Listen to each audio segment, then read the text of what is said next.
السلام عليكم ورحمة الله وبركاته. أعوذ بالله من الشيطان الرجيم. بسم الله الرحمن الرحيم. الحمد لله رب العالمين. الصلاة والسلام على أشرف المرسلين وعلى آله وصحبه أجمعين. أما بعد، إنما يعمر مساجد الله من آمن بالله واليوم الآخر وأقام الصلاة وآتى الزكاة ولم يخش إلا الله فعسى أولئك أن يكونوا من المهتدين. ബഹുമാനപ്പെട്ട ഉസ്താദുമാർ, പ്രിയപ്പെട്ട മുതഅല്ലിം സുഹൃത്തുക്കളെ, മീമിൻ്റെ അതിമനോഹരമായ വേദിയിലാണ് നാം ഏവരും ഒരുമിച്ച് കൂടിയിരിക്കുന്നത്. അള്ളാഹുവിൻ്റെ പള്ളികൾ അതെന്താണ്? ഈ ഭൂമിലോകത്ത് പരിശുദ്ധമാക്കപ്പെട്ട കഅബാലയം മുതൽ ഓരോ മുക്കുമൂലകളിലും സ്ഥിതി ചെയ്യുന്ന ഓരോ പള്ളികളുടെയും യഥാർത്ഥ ഉടമസ്ഥൻ എന്ന് പറയുന്നത് അല്ലാഹു സുബ്ഹാനഹു വ തആലയാണ്. പരിശുദ്ധമാക്കപ്പെട്ട ഖുർആനിൽ അല്ലാഹു സുബ്ഹാനഹു വ തആല പള്ളിയുമായി ബന്ധപ്പെട്ട് 28ഓളം സ്ഥലങ്ങളിൽ അവിടുന്ന് പരാമർശിക്കപ്പെട്ടിട്ടുണ്ട്. എന്നാൽ ആരാണ് പള്ളിയെ പരിപാലിക്കേണ്ടവർ? അതുമായി ബന്ധപ്പെട്ട ജോലികൾ ചെയ്യേണ്ടവർ ആരാണ് എന്ന് പരിശുദ്ധമാക്കപ്പെട്ട ഖുർആൻ അവിടുന്ന് വ്യക്തമായി അവിടുന്ന് നമ്മെ പഠിപ്പിക്കുന്നുണ്ട്. അതേ അല്ലാഹു സുബ്ഹാനഹു വ തആല പരിശുദ്ധമാക്കപ്പെട്ട ഖുർആനിലൂടെ അവിടുന്ന് പറയുകയാണ്, ഇന്നമാ യഅ്മുറു മസാജിദല്ലാഹ്. അല്ലാഹുവിൻ്റെ പള്ളിയെ ആരാണ് അവിടുന്ന് പരിപാലിക്കേണ്ടവര്? മൻ ആമന ബില്ലാഹി വൽ യൗമിൽ ആഖിർ.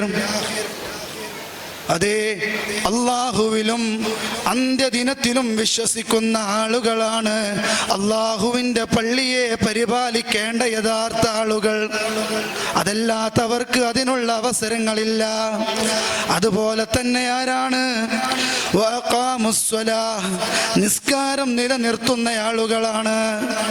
നമുക്കിന്ന് അവിടെ നിന്ന് പല സ്ഥലങ്ങളിലും കാണാം, പള്ളി കമ്മിറ്റിയിൽപ്പെട്ട പള്ളിൻ്റെ സെക്രട്ടറിയോ പ്രസിഡന്റോ അല്ലെങ്കിൽ മറ്റു സ്ഥാനമാനങ്ങൾ വഹിക്കുന്ന ആളുകളായിരിക്കും. പക്ഷേ അവരോ പള്ളിയിൽ അവിടെ നിന്ന് ജമാഅത്ത് നടക്കുന്ന സമയത്തോ നിസ്കാരങ്ങൾ നടക്കുന്ന സമയത്തോ അവരെ നാം അവിടെ നിന്ന് കാണുന്നത് അങ്ങാടിയിലാണ്. അങ്ങനെയുള്ള ആളുകൾക്ക് അവിടെ നിന്ന് പള്ളിയുമായി ബന്ധപ്പെട്ട വിഷയങ്ങളിൽ അവിടെ നിന്ന് അത്തരം വിഷയങ്ങളിൽ ഏർപ്പെടാനുള്ള യാതൊരു ക്വാളിറ്റിയുമില്ല. അതുപോലെ തന്നെ അടുത്തൊരു വിഭാഗം ആരാണ്? സകാത്ത് നിലനിർത്തുന്ന ആളുകളാണ്. കുന്നോളം സമ്പത്തുകൾ അവിടെ നിന്നുണ്ടാക്കിയിട്ട് ഒരാൾക്ക് പോലും അവിടെ നിന്ന് കൊടുക്കാനുള്ള മനസ്സ് കാണിക്കാതെ പിശുക്ക് കാണിച്ചുകൊണ്ട് ജീവിക്കുന്ന ആളുകളുണ്ടല്ലോ. ഓ മോനെ, നീയും നാളെ മരിച്ചു കഴിഞ്ഞാൽ അവിടെ നിന്ന് ഖബറിലേക്ക് കൊണ്ടുപോകുന്നത് വെറും 3 കഷണം തുണി മാത്രമാണെന്നുള്ള ചിന്ത അവർക്ക് അവിടെ നിന്ന് വേണ്ടതുണ്ട്. അതുകൊണ്ട് തന്നെ സകാത്തിനെ നിലനിർത്തുന്ന ആളുകളുമാണ് പള്ളി പരിപാലനവുമായി ബന്ധപ്പെട്ട ആളുകൾ. അതുപോലെ തന്നെ ആരാണ്? വലം യഖ്ശ ഇല്ലല്ലാഹ്. അല്ലാഹുവിനെ അല്ലാതെ ഒരു വ്യക്തിയെയും അവിടെ നിന്ന് ജീവിതത്തിൽ ഭയപ്പെടാത്ത ആളുകളാകണം. ചില നാടുകളിലെ പള്ളിയുടെ ഖതീബോ അല്ലെങ്കിൽ മുഅദ്ദിനായോ ജോലി ചെയ്യുന്ന ആളുകളായിരിക്കും. എന്നാലോ അന്നാട്ടിലുള്ള കമ്മിറ്റിക്ക് കീഴിൽ അവർ പറയുന്നതിനനുസരിച്ചാണ് രീതിയിലാണ് ചിലത് ചെയ്യുന്നത്. ഇസ്ലാം അവിടുന്ന് എതിർക്കുന്ന വിഷയങ്ങളിൽ പോലും പള്ളി കമ്മിറ്റിയെയോ ആ നാട്ടുകാരെ ഭയന്നുകൊണ്ടോ ജോലി നഷ്ടപ്പെടുമോ എന്നൊക്കെ ചിന്തിച്ചുകൊണ്ട് ഇത്തരം കാര്യങ്ങൾക്ക് അവിടുന്ന് കൂട്ടുനിൽക്കുന്ന ഖതീബുമാരോ അല്ലെങ്കിൽ പള്ളിയിൽ സേവനം ചെയ്യുന്നവരോ ഉണ്ടെങ്കിൽ അവരാ പള്ളിയുമായി ബന്ധപ്പെടുന്ന വിഷയത്തിൽ അവിടുന്ന് യോഗ്യതയുള്ള ആളുകളല്ല. എന്നാലോ അവിടുന്ന് ഖുർആൻ പറയുന്നു, ഫഅസാ ഉലൈക അയ്യകൂനു മിനൽ മുഹ്തദീൻ.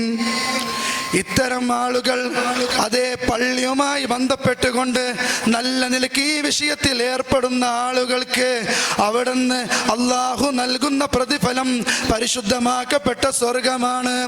ഓ എൻ്റെ പ്രിയപ്പെട്ട മുഅ്മിനീങ്ങളെ, പള്ളിയുടെ പരിപാലനവുമായി ബന്ധപ്പെട്ട വിഷയങ്ങളിലേക്ക് അവിടുന്ന് നാം കടന്നു ചെല്ലുമ്പോൾ ഒരു മുഅ്മിനായ മനുഷ്യൻ അവിടുന്ന് പള്ളിയിലേക്ക് കടന്നാൽ ആ പള്ളിക്കകത്ത് പള്ളിക്കാഷ്ടമോ അല്ലെങ്കിൽ മറ്റു നജസോ മാലിന്യങ്ങളോ അവിടെ നിന്ന് കാണുന്ന സമയത്ത് അതിനെ അവിടെ നിന്നും നീക്കം ചെയ്യൽ ഓരോ മുഅ്മിനിന്റെയും ബാധ്യതയാണ്. അതുപോലെ തന്നെ നമ്മുടെ വീടുകളിലേക്ക് ഒരു അതിഥിയായ ഒരു മനുഷ്യൻ കടന്നു വരുന്നു. ആ അതിഥിയായ മനുഷ്യൻ കടന്നു വരുമ്പോ നമ്മുടെ വീട്ടിലെ ടോയ്ലറ്റ് അവിടെ നിന്ന് ഉപയോഗിക്കാൻ വേണ്ടിയിട്ട് ചോദിക്കുമ്പോ അതെങ്ങാനും വൃത്തിഹീനമായ രൂപത്തിലാണുള്ളതെങ്കിൽ അദ്ദേഹം അവിടെ നിന്ന് പോകുമ്പോ നമുക്കൊരു മോശത്തരമായി അവിടെ നിന്ന് നമ്മുടെ ജീവിതത്തിൽ തോന്നുന്നില്ലേ? എന്നാൽ അള്ളാഹുവിന്റെ ഭവനമാക്കപ്പെട്ട പള്ളികളിൽ നിന്നും ബാങ്ക് വിളിക്കുന്ന സമയത്ത് അതേ നിസ്കരിക്കാൻ വേണ്ടിയിട്ട് പള്ളിയിലേക്ക് വരുന്ന അള്ളാഹുവിന്റെ അതിഥികളായ മുഅ്മിനീങ്ങൾ പള്ളിയിലേക്ക് കടന്നു വരുമ്പോ അവരുടെ ഖളാഉൽ ഹാജത്തിനോ മറ്റാവശ്യ നിർവഹണത്തിനോ വേണ്ടിയിട്ട് അവിടുന്ന് ടോയ്ലറ്റിലേക്ക് പോകുമ്പോ സുബ്ഹാനല്ലാഹ് ഇന്ന് പല നാടുകളിലും നാം അവിടുന്ന് കാണുന്നതാണ്.